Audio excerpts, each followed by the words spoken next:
E você segue conosco acompanhando o Jornal da USP no ar, primeira edição, até às 9 da manhã. No primeiro semestre deste ano, o desmatamento na Amazônia Legal cresceu 17% em relação ao ano passado.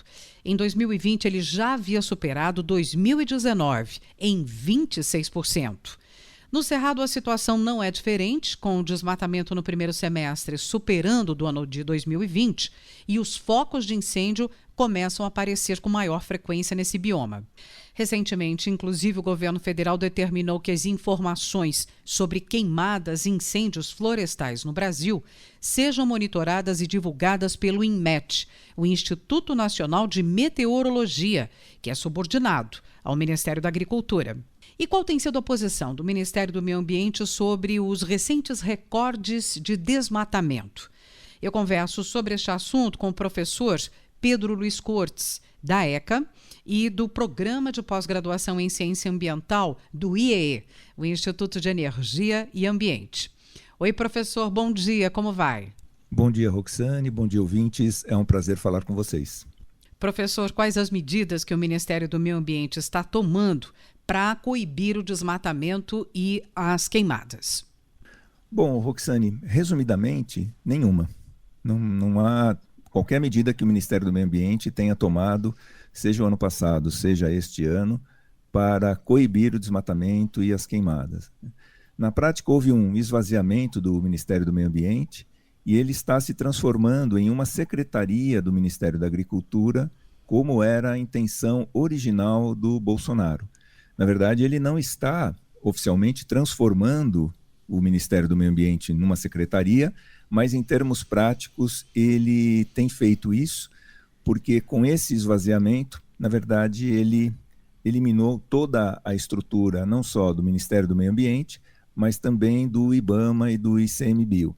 E mesmo que houvesse qualquer mudança na visão do governo em relação às questões ambientais, ou mesmo que o novo ministro do Meio Ambiente desejasse desenvolver alguma ação para o combate ao desmatamento, ele não teria estrutura física para isso, não teria equipe, não teria condições ou orçamento para empreender qualquer medida nesse sentido. Então, na prática, é como se o Ministério do Meio Ambiente não existisse em relação ao desmatamento, às queimadas, seja na Amazônia Legal, seja no Cerrado ou em qualquer outra área do território nacional.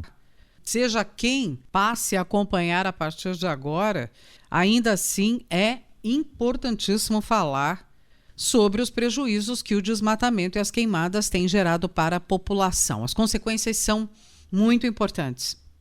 Veja, Roxane, o que nós temos hoje em relação à crise hídrica está fortemente relacionado ao desmatamento na Amazônia e no Cerrado. O desmatamento da Amazônia, ele tem feito com que a quantidade de umidade transportada pelos rios voadores, ela tenha se reduzido ano após ano. Então, os ventos eles continuam soprando, né, em direção à região central do Brasil, à região sul, mas ele gera uma quantidade menor de chuvas. Mas também há uma forte influência do que ocorre no Cerrado, porque no Cerrado nós temos as nascentes de grandes rios que abastecem não só a Bacia do Paraná, mas outras bacias ou participam da formação de outras bacias hidrográficas brasileiras. Então, esse desmatamento no Cerrado, ele acaba comprometendo substancialmente as nascentes, acaba comprometendo o volume de água nas cabeceiras dos rios, e tudo isso somado gera um grande prejuízo ambiental que acaba gerando a atual crise hídrica, que foi potencializada por questões climáticas. Se nós tivéssemos a Amazônia melhor preservada, se nós tivéssemos o Cerrado em melhores condições, esses ambientes, naturalmente, eles teriam maior resiliência, maior capacidade de resistir a eventos climáticos mais extremos. Mas, entretanto, como a Amazônia vem sendo desmatada ano após ano, e como você bem citou no início da matéria, vem batendo recordes, né, de desmatamento, e como o Cerrado vem sendo constantemente agredido, a capacidade de resistir a essas agressões ou resistir a eventos climáticos extremos fica muito reduzida essa capacidade. Então, isso potencializa o que vem já acontecendo em relação às tendências climáticas. E o governo federal, que medidas tem tomado diante dessa realidade? Bom, Roxane, o governo, na prática, ele apenas reconheceu, né, a gravidade da situação da Bacia do Paraná e a estiagem, mas em relação ao desmatamento, em relação às agressões ao cerrado, agressões à floresta amazônica, ele não tem se posicionado, é como se o problema não existisse, e enquanto isso, no Congresso, tramitam leis que comprometem ainda mais a preservação ambiental. Então, o que nós temos como um resumo dos 2 anos e meio, né, desse mandato é um desastre ambiental imenso.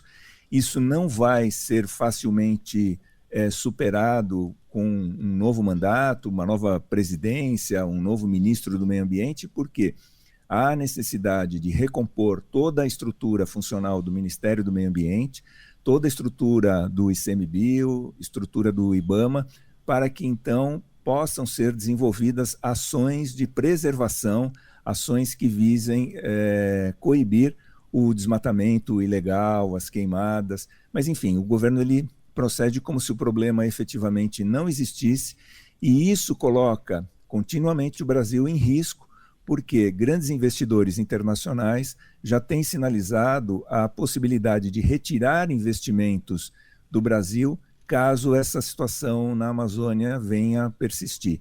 E, recentemente, na imprensa internacional, saiu que já passou do tempo de se tomarem medidas contra o Brasil. Ou seja, a pressão existe e, infelizmente, isso pode um dia se realizar com embargos a produtos agrícolas brasileiros no exterior, com a retirada de investimentos, com o encarecimento do crédito, enfim.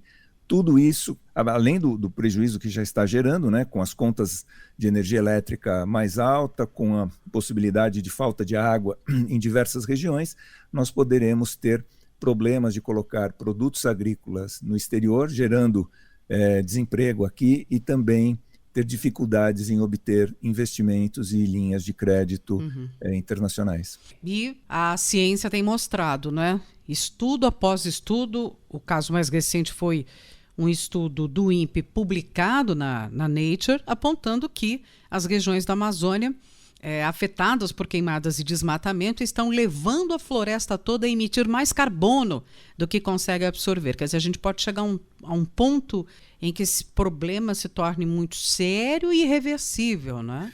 Exatamente, Roxane. Inclusive, há estudos que mostram a possibilidade da Amazônia entrar num processo de savanização, ou seja, a floresta ela entra num processo de degradação tão grande, tão intenso, que toda a floresta ela se transforma em algo parecido com a savana africana.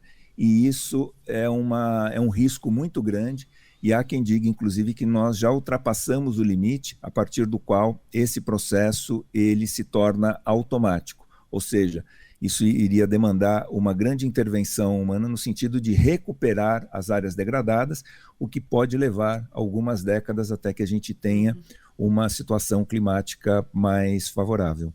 Professor Pedro Luiz Cortes, da ECA, do Programa de Pós-Graduação em Ciência Ambiental do IEE, sempre com a gente aqui às sextas-feiras com o tema de meio ambiente. Não se esqueça, você pode acompanhar nossas conversas semanais em jornal.usp.br e também no canal no YouTube O Ambiente é o Nosso Meio.